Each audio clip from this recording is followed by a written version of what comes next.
Homens que enfrentaram e venceram gigantes. E se os gigantes da Bíblia não fossem apenas metáforas? E se fossem reais? Homens de até 4 metros de altura, armados até os dentes, praticamente invencíveis. Mas existiram heróis que os enfrentaram e venceram. Não através de magia ou superpoderes, através de algo muito mais poderoso: fé e coragem. Hoje você vai conhecer 5 confrontos que mudaram o curso da história bíblica. Histórias que os livros de história não ensinam. Fique até o final, porque a última revelação vai te surpreender. Primeiro, precisamos entender quem eram esses gigantes. Na Bíblia, eles são chamados de Refaíns ou Eneaquins. Existiram durante toda a história de Israel. Não eram apenas 1 ou 2 monstros aleatórios, era uma raça inteira. Homens extraordinariamente altos e fortes, com características físicas únicas que os distinguiam do resto da população. Eles vinham principalmente de Gate, uma cidade filisteia. Alguns desses gigantes chegavam a medir entre 3 e 4 metros. Para você ter uma ideia, um homem de 4 metros seria mais do que o dobro da altura de uma pessoa comum. Imagine o cenário: exércitos inteiros tremendo diante de um único guerreiro gigante. Cidades fortificadas pedindo trégua, reinos inteiros oferecendo tributo apenas para que esses homens não invadissem suas terras. Mas Israel tinha algo diferente. Israel tinha Deus, e Deus levantaria homens para enfrentar esses gigantes. Agora, conheça suas histórias. Vamos começar com a mais famosa de todas as batalhas. Estamos em 1 Samuel 17. Israel e os filisteus estão em guerra. Os exércitos estão frente a frente, em Vale de Elá. O clima está tenso. Os israelitas têm medo. Então, do lado filisteu, sai um homem. Seu nome é Golias, de Gate. Golias não era um simples guerreiro. Era a arma definitiva dos filisteus. Ele media 3,80 metros. Seu escudo pesava quase 30 quilos. Sua lança tinha o tamanho de um tear de tecelão. A ponta da lança pesava mais de 7 quilos. Quando Golias caminhava, a terra tremia. Sua coragem era a sua arma mais letal. Por 40 dias, Golias fez o mesmo desafio. Escolha um homem de vocês para lutar comigo. Se vencer, nós serviremos a vocês. Se eu vencer, vocês servirão a nós. 40 dias. 40 dias de silêncio. Nenhum israelita tinha coragem. Mas então chega um menino. Seu nome é Davi. Ele era apenas um pastor. Tinha talvez 16 anos. Veio trazer comida para seus irmãos que estavam no exército. Era jovem, inexperiente, frágil. Quando Davi ouviu o desafio de Golias, algo mudou dentro dele. Não era medo que sentia, era indignação. Como um gigante poderia desafiar o Deus vivo de Israel? Como era possível? O rei Saul tentou impedir. Você é apenas um menino. Golias é guerreiro há muitos anos. Mas Davi respondeu com uma confiança extraordinária. Ele contou a Saul sobre as vezes em que defendeu seus rebanhos. Quando um leão atacava, ele matava o leão. Quando um urso vinha, ele derrotava o urso.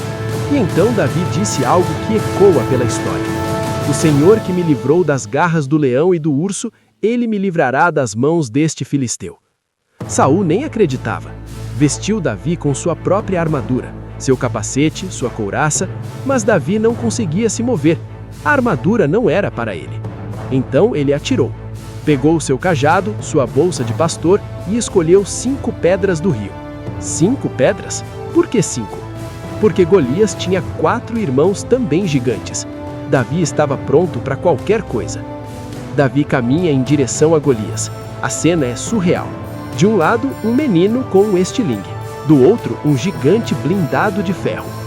Golias vê Davi se aproximar e faz algo revelador. Ele insulta Davi, xinga, chama-o de cão, oferece sua carne aos pássaros. Golias estava acuado? Talvez. Um guerreiro verdadeiro não insulta seu inimigo dessa forma. O medo faz as pessoas falarem demais. Davi se posiciona, coloca uma pedra no seu estilingue e grita para que todos ouçam: você vem contra mim com espada, lança e dardo, mas eu venho contra você em nome do Senhor dos Exércitos, o Deus das fileiras de Israel, a quem você desafiou. E então, Davi gira o estilingue. A pedra sai, soa como um zunido no ar. A pedra atinge a testa de Golias, perfura sua testa. Golias cai, não levanta mais.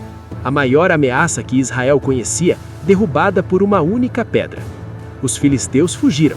Os israelitas explodem em celebração. Davi havia feito o impossível. Depois de Davi derrotar Golias, você pensaria que os gigantes desapareceriam. Errado. Avançamos para 2 Samuel 21. Davi já é rei, já é velho, e os filisteus continuam enviando seus gigantes. Um deles se chama Isbi-Benob. Ele também era de Gate. Seus números eram assustadores. Pesava 300 quilos. Carregava uma lança de ouro que pesava 36 quilos. Sim, ouro. Isso mostra que era um guerreiro de grande status. Isbi-Benob mata os homens de Davi em combate, e então foca em Davi. Ele queria matar o rei. Quer dizer, ele queria sua vingança. Golias havia sido humilhado por Davi. Agora Isbi-Benob procurava reparar essa honra. Davi estava cansado. Ele havia passado por muitas guerras. Mas Abisai, seu novinho, um guerreiro leal, vê a situação crítica. Abisai intervém no combate e faz algo extraordinário. Mata Isbi-Benob. Sim, Abisai era forte o bastante para derrotar esse colosso. Mas veja bem o detalhe que o texto registra. Então os homens de Davi juraram: você não sairá mais para a guerra.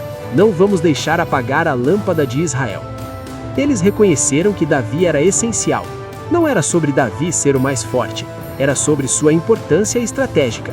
Mesmo que Abisai o salvasse, Davi precisava ser protegido porque era indispensável ao reino.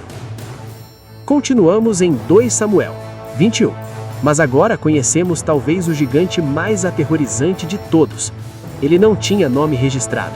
Vinha de Gate. Tinha 6 dedos em cada mão e 6 dedos em cada pé.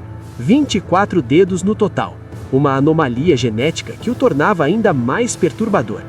Ele era gigante, forte demais, e ninguém queria enfrentá-lo. Até que Jonatas apareceu. Jonatas era filho de Simeia, irmão de Davi. Ele era um guerreiro, mas não era tão famoso quanto Davi ou Abisai. Jonatas não tinha reputação internacional. Ele era apenas um soldado. Mas foi exatamente Jonatas que enfrentou esse gigante de Gate com seus 6 dedos em cada membro. O texto bíblico é breve sobre esse confronto. Apenas diz que Jonatas o derrotou.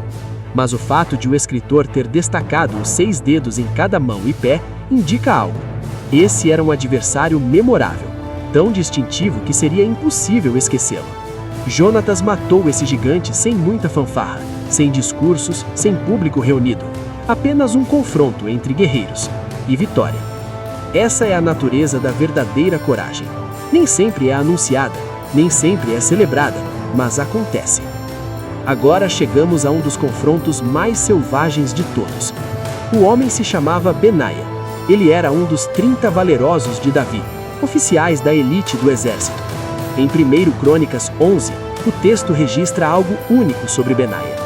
Benaia derrotou 2 dos melhores guerreiros de Moabe. Também desceu a um poço nos dias de neve e matou um leão.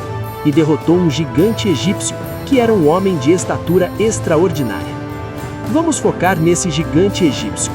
O texto não nos dá o nome, mas nos dá detalhes físicos cruciais. Ele era de estatura extraordinária. O que significa? Provavelmente entre 3 e 4 metros. E ele era egípcio, o que sugeria que tinha a força e o treinamento de uma potência mundial antiga. Benaia estava armado, carregava uma lança, mas o gigante egípcio era tão grande que carregava um escudo que media mais de 2 metros. Você consegue imaginar isso? Um escudo do tamanho de um homem moderno. Isso não era apenas uma arma, era uma fortaleza móvel. O confronto começou. Benaia com sua lança contra o gigante egípcio com sua lança de proporcionalidade impossível e seu escudo gigantesco. E então Benaia faz algo ousado. Ele não tenta atingir o corpo do gigante. Isso seria impossível com aquele escudo. Em vez disso, ele avança. Ele corre em direção ao gigante. É um movimento extremamente perigoso. Qualquer hesitação e Benaia seria esmagado. Benaia arranca a lança da mão do gigante egípcio. É um move de luta de armas brutal, e com a lança do gigante egípcio, mata o próprio gigante. Imagine a força necessária para isso.